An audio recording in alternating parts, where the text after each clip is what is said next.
에코를 줄여주세요. 네, 굉장히 을씨년스러운 날씨입니다. 춥네요. 제가 외관에 온다는 걸 알고 날씨가 이렇게 추운 것 같습니다. 네, 방송 시작 전인데요. 지금 외관 캠프 캐롤 기지 앞에 나와 있어요. 저는 민TV를 진행하고 있는 민피드라고 합니다. 저희는 지금 외관 캠프 캐롤 기지 앞에서 방송을 준비하고 있습니다.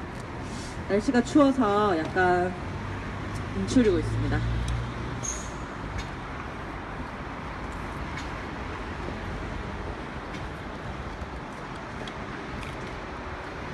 네.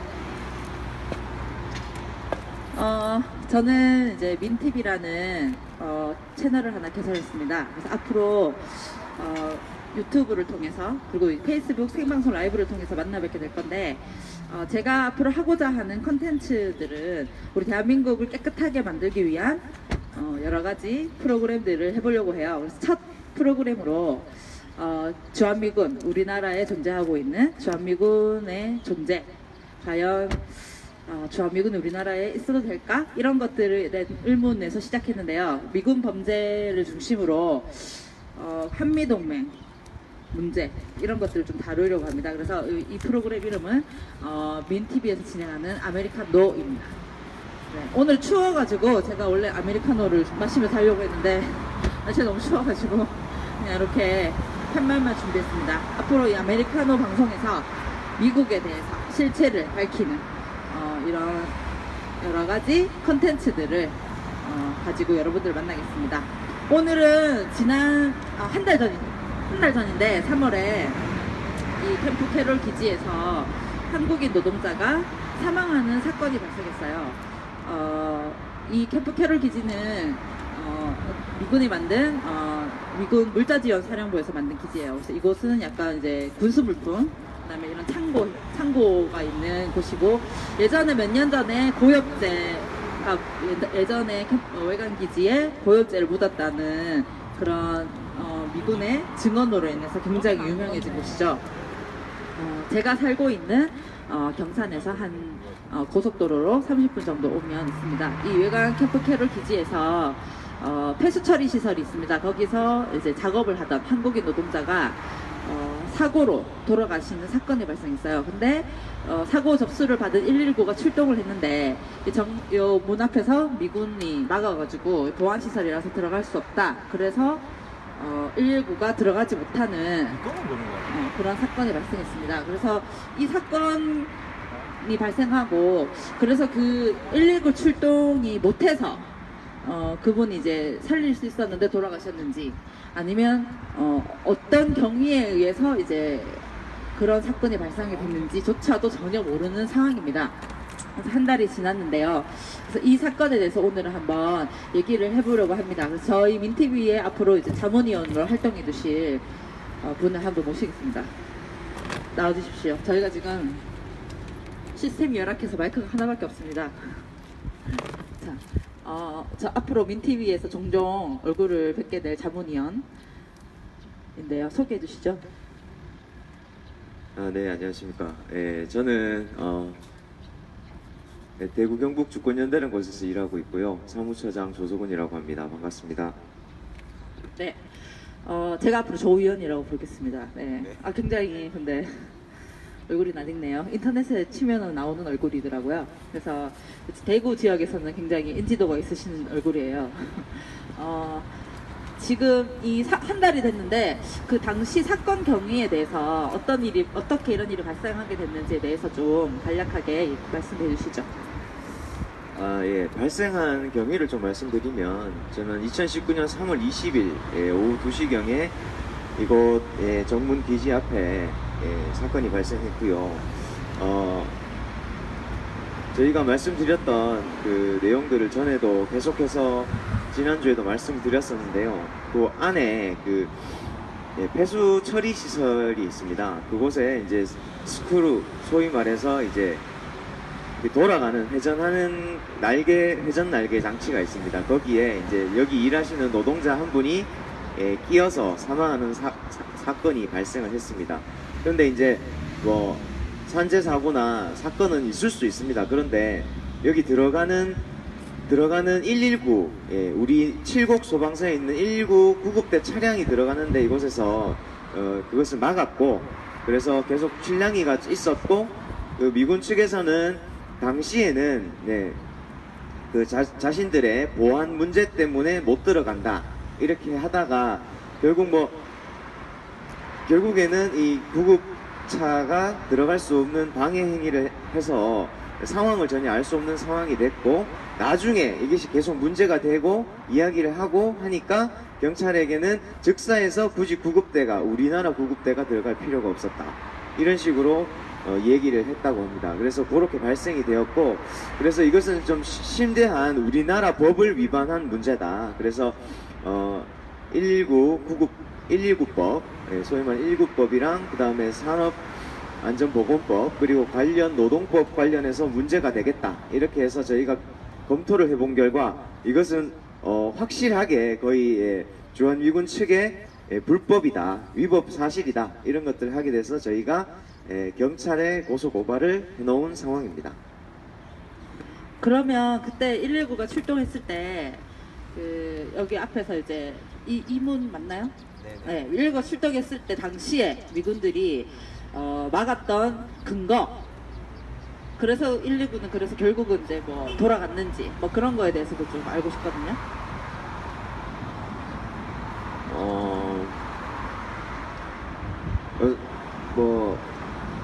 119 출동한 당시 미군들은 어쨌든 자기가 군사시설이고 보안시설이기 때문에 자신들이 헌병대가 있어야 된다, 그래서 출입을 한다 이렇게 뭐 얘기를 했고, 근데 이제 실제로 이제 좀 종합적으로 말씀을 드리면 안의 상황은 저희가 알 수가 없죠. 주한미군이 통제를 하고 있는 가운데에서 노동자가 사망한 사건이기 때문에, 그래서 이제 실제 이제 뭐 돌아가셨는지, 이제 소위 말해서 이들이 얘기했던 뭐 즉사를 한 상황이신 건지 아니면은 여전히 뭐 구급과 구조가 필요한 상황인 건지 전혀 알 수 없는 상황이었고, 그리고 뭐 실제로 그것이 미군 군 당국이 실제로 뭐 의사를 불러서 사망 선고를 내린 건지 이런 것조차 전혀 알 수가 없는 상황이다. 그렇게 얘기가 됐고요. 제가 지난주 토요일 날 그 고소인 조사를 했습니다. 저희가 고소를 한 상황이고, 제가 고소인 대리인으로서 가서 고소 조사를 진행을 했는데, 상황을 봤을 때 이런 얘기를 하더군요. 안에 CCTV가 전혀 없다는 소식을 듣게 되었습니다. 뭐 여러분도 아시겠지만 주요 군사 시설이고 뭐 그렇게 보안을 철저하게 여기면서 우리 119 구급차도 못 들어가게 했던 상황이었는데, 119 구급대도 못 들어가는 그런 긴급한 상황이 있음에도 불구하고 보안상의 이유로 못 들어가게 했던 주한미군에게 CCTV가 없다. 더구나 이렇게 안전을 요하는 그런 위험한 그 공간에서 노동을 하시는 분이 계신데도 불구하고 그런 것들이 전혀 없다. 좀 이해가 안 갔고요. 어쨌든 경찰 측에서도 이렇게 당시 상황을 확인을 했습니다. 그래서 CCTV가 없어서 거기 세워진 군인 혹은 군무원의 개인 차량의 블랙박스 동영상을 확보했는데 거기도 나오지 않더라. 이 시야나 이런 것 때문에 알 수가 없다. 그래서 그런 내용들이 있었고요. 그 정문에서 일단은 119법을 위반했던 걸로 관련해서 저희가 고소를 했기 때문에 119법을 어떻게 위반했는지 정문에 있는 CCTV는 있을 것 아니냐. 그래서 그걸 빨리 확보해서 확인하길 바란다. 이렇게 저희가 조사를 한 상황이고, 일단 말씀드릴 것은 주한미군 측이 경찰이든 사법당국에게 어쨌든 준 거는 아무것도 없다. 저희는 아무것도 알 수가 없다. 지금 상황을 정확하게 그렇게 말씀을 좀 드리겠습니다. 제 짧은 그 상식으로는 여기가 이제 물류기지잖아요. 그러면 당연히 군수물품이 보관되어 있는 곳인데 CCTV가 없을 수가 있나? 저는 그런 생각이 들거든요. 왜냐하면 도둑이 줄 수도 있고 누가 훔쳐가려고 마음먹으면 그러면 얼마든지 그러면 안에 있는 노동자들이나 그런 장병들, 군인들이 빼돌리고자 마음먹는다면 얼마든지 빼돌릴 수 있을 것 같은데 CCTV가 없다는 게 굉장히 좀 이해가 안 갑니다. 요즘 같은 세상에. 그 미국이 최첨단 인공위성을 자랑하는 미국이 여기 CCTV조차 없다는 것은 좀 이해가 되지 않고요. 그렇다면 그 돌아가신 분의 그러면 정확한 사망 원인도 지금은 우리가 알 수 없는 거겠네요. 그럼 119가 들어가서 만약에 이제 어떻게 응급조치를 했다면 뭐 혹시나 이제 구할 수도 있었는지 아니면 그것조차도 아니면 그 전에 이미 돌아가시게 된 건지 조차도 전혀 우리는 미군이 공개하지 않으면 알 수 없는 그런 조건이라는 거죠. 아 진짜 굉장히 좀 불합리한 것 같습니다. 이게 119 우리나라 이제 법에 의해서 119가 출동할 때 왜 저희가 보통 이렇게 119 출동을 방해하거나 길을 막거나 이런 것도 굉장히 문제가 되잖아요. 근데 사람이 이제 생사가 오가는 상황에서는 아무리 뭐 중요한 시설이라 하더라도 일단은 이제 뭐 자기들이 에스코트 해주면 되잖아요. 119. 그래서 들어가서 일단 사람부터 구하고 봐야 되는 건데 안 된다. 만약에 미국 내에서 이런 문제가 생겨서 뭐 미국인이 죽었다면 과연 어땠을까? 난리가 났겠죠. 인권을 그렇게 중요하게 여기시는 분들인데 그래서 좀 이거는 아무리 생각해도 너무 석연치 않은 구석이 있다 뭐 그런 생각입니다. 그러면 이제 고소를 한 상태인데 거기에 대한 어떤 지금 현재 상황은 어떤가요? 이 사건의 저희 핵심은 뭐 일단 고인이 돌아가신 상황에 대해서 뭐 저희도 안타까움을 느끼고 있고 그리고 뭐 주한미군도 뭐 일단은 안타깝다 뭐 이렇게 뭐 간략한 뭐 논평 정도는 냈습니다. 공보관실을 통해서. 그런데 이제 핵심은 이거라고 생각해요. 실제로 이제 뭐 저희 단체에서 생각할 때는 뭐 저희 같은 분들 많으시라고 생각합니다만 주한미군이 주둔군 지휘협정을 맺고 있습니다. 이른바 소파라고 하죠. 이 소파 협정이 매우 불합리하고 불평등하다고 저희는 생각합니다. 그런데 이번 사건은 더 심각한 것은 뭐냐면 주한미군이 주둔군 지휘협정 소파조차도 어겼다는 점입니다. 그래서 저희가 여기 고소한 내용을 보면 주한미군 측에 이제 소파 관련한 이 관련 법규를 위반했다 이렇게 돼 있는데요. 119 구조 구호 법률이랑 산업안전보건법 그 다음에 노동 관련 법률은 저희 법입니다. 그런데 이 법을 왜 지켰냐 하는 그 근거가 바로 소파인데 미국하고 한국이 같이 맺은 협정 아닙니까? 조약인데 여기에 보면 합중국 군대는 대한민국의 법령을 존중해야 되고 그리고 특히 노동자와 관련된 노동법령 재규정을 따라야 한다고 돼 있습니다. 그런데 여기에 관련된 사건과 사고가 났습니다. 그러면 당연히 이런 관련 법규를 저희가 찾아서 확인하고 위법 사실이 드러나면 소파에 근거해서 지금 이것을 수사하고 뭐 문제가 드러나면 처벌을 받아야 되는데 여기에서 이 사건의 핵심은 바로 있는 법도 주한미군이 지키지 않는다는 점입니다. 그래서 여기에 관련된 법규 1999법과 관련된 법규를 위반했다라는 사실 그리고 산업안전보호법과 노동법 관련한 것들이 어겼는지 이것에 대한 면밀한 조사가 필요한데 지금 뭐 자료도 없고 CCTV도 없다. 그리고 뭐 예를 들면 그 관련 노동법규나 규정들을 우리 노동법규에서는 그거를 전부 다 보관하고 기록하게 되어 있습니다. 법률에 의거해서. 근데 이 노동법률을 보관하고 있는지조차도 주한미군 측이 전혀 제공하고 있지 않은 상황이란 거죠. 지금 경찰은 119 법으로만 지금 조사를 진행하고 있고 119 법이 아니라 산업안전보호법과 노동법령 위반 여부에 대해서는 지금 대구시 노동청에서 지금 조사를 벌이고 있습니다. 그런데 사실 안에 들어가서 직접 이분들이 들어가서 이걸 봐야 되냐 봐야 되는데 볼 때 이걸 전부 다 뭐 군사보호시설이다 관리권에 의거해서 전부 다 이제 제대로 된 뭐 조사를 벌이기가 굉장히 힘든 거죠. 그래서 주한미군 측에서는 이런 자기들이 소위 말해서 자기들이 문명국이고 실제로 우리의 가장 우방이라고 주장한다면 이런 문제들에 대해서 정확하게 자기들이 협력하고 협조해야 된다는 겁니다. 근데 실제로는 그런 일이 전혀 벌어지지 않고 있고 그리고 두 번째 핵심은 저기 들어가고 있는 구급차를 막았는데 주한미군들이 말하는 대로 바로 돌아가셔가지고 상황이 어렵고 의사가 직접 거기서 주한미군 측 의사가 들어가서 돌아가셨다는 사망 선고를 내렸다 하더라도 본인들이 각종 119법만이 아니라 산업안전보건법이라든지 노동법에 의거해서 이분이 돌아가셨을 수도 있는 거 아닙니까? 여기에 대해서 이해 당사자입니다.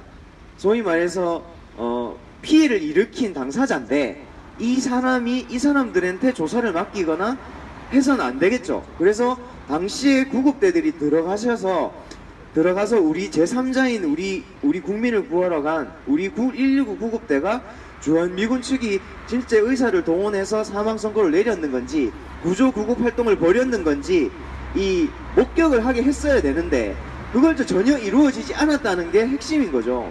그래서 결국에 이거에 대해서 제대로 주한미군 측이 우리한테 협조를 하거나 아니면 제대로 관련 증거나 내용들을 제시하지 않는다면 저희는 이렇게밖에 생각할 수 없는 거예요. 은폐를 하고 있다라든지 혹은 관련 노동법규라든지 산업안전노동법을 어겼다라고 볼 수밖에 없고 이것을 은닉하거나 은폐하거나 숨기고 있는 거 아니냐 이렇게밖에 볼 수 없다는 것이 이번 사건의 좀 핵심이 아닌가. 그리고 저희도 조사를 하면서 강력하게 경찰 측과 사법당국에 당당하게 하셔라. 예. 법과 내용과 조약은 이렇게 돼 있다. 거기에서 주한미군이 우리한테 군림을 하려고 하면 당당하게 하셨으면 좋겠다라는 것을 강력하게 요구를 하고 온 상황입니다.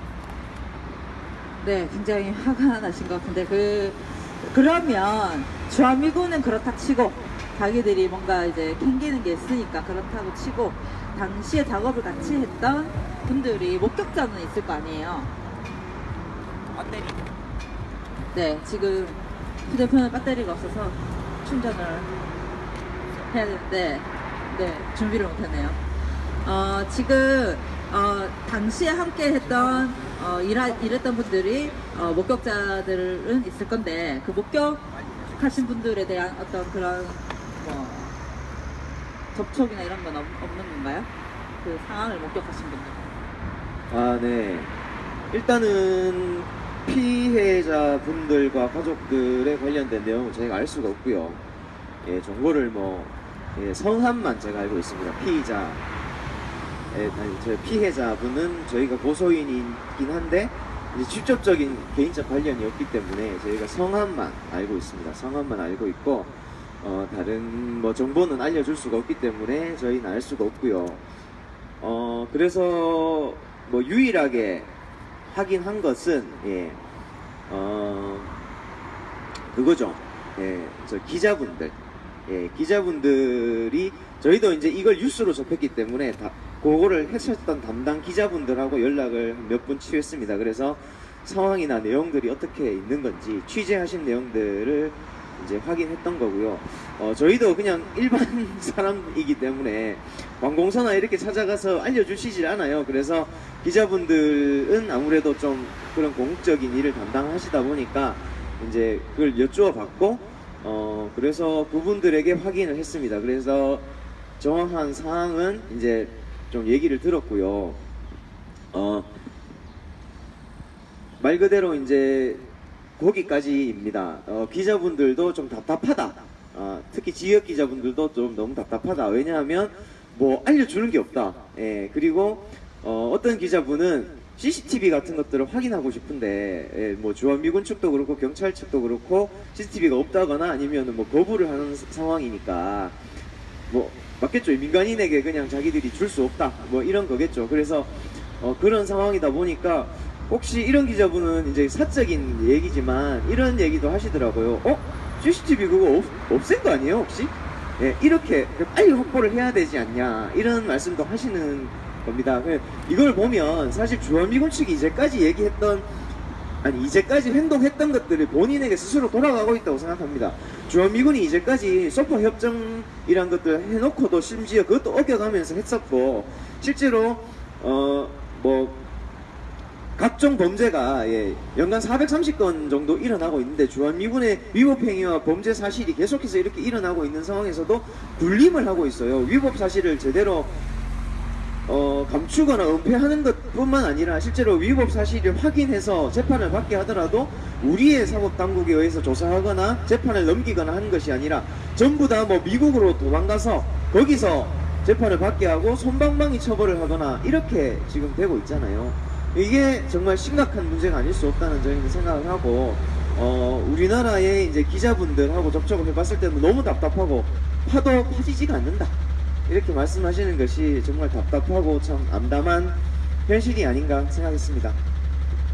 네, 말씀 감사합니다. 저희가 오늘 첫 방송이라서 준비가 좀 부족해서 지금 이제 곧 끝내야 될 것 같은데, 지금 이렇게 방송을 하고 있는 와중에도 지금 주한미군 물자가 지금 들어오고 있거든요. 제 바로 앞에 서 있어요, 지금 트럭이. 그래서 뭘 이렇게 하는지는 모르겠지만, 이 사건은 어쨌든 그 돌아가신 분이 어떤 가정에서 돌아가셨는가를 알아내는 것도 중요하지만, 본질적으로 미군이 우리나라를 어떻게 대하는가를 볼 수 있는 부분인 것 같습니다. 예전에 우리가 미군 장갑차 여중생이 깔려서 죽었을 때도 이랬죠. 그래서 우리 사실상 우리가 무슨 강화도 조약대처럼 치해법권이라는 것이 존재해서 처벌도 못하고 그 미군들은 자기 나라로 돌아가서 살고 있잖아요.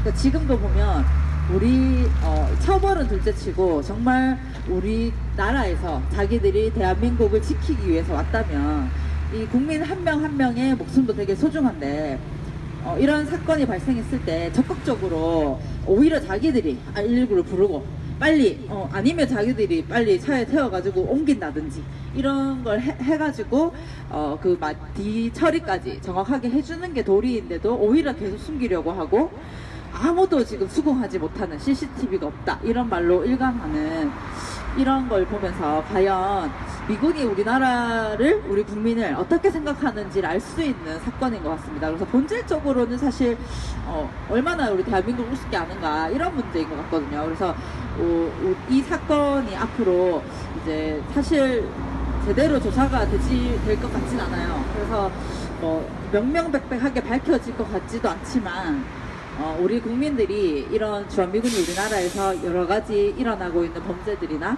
아니면 이런 안에서 이런 사고로 인해서 우리 국민이 피해를 받는 일, 이런 일들이 발생했을 때 우리 국민들이 절대 이거를 그냥 남의 일처럼 지나가지 않고 우리가 감시하고 있다, 우리가 지켜보고 있다는 것을 보여줄 필요가 있겠습니다. 그래야지 좀 자기들이 좀 조심도 하고 앞으로도 좀 경각심을 가질 것 같거든요. 그래서 이 사건과 관련해서는 앞으로 저희가 매주 1회씩 방송을 할 건데, 그때 뭐 진척된 부분이 있거나 이런 게 있으면 짧게 여러분들에게 알려드리겠습니다. 그리고 저희는 당분간 외관 기지에서 이 사건과 관련된 얘기를 할 것 같아요. 그리고 주한미군이 우리나라에 들어와서 지금까지 일으켰던 수많은 범죄들, 이런 것들을 좀 역사적인 사건들을 좀 많이 다뤄볼 생각입니다. 그래서 다음 주에도 이 시간에서 외관 캠프 캐롤 기지에서 만나 뵙겠습니다. 오늘 함께 해주신 조 의원 감사드리고요. 민TV 다음 주에 뵙겠습니다. 감사합니다.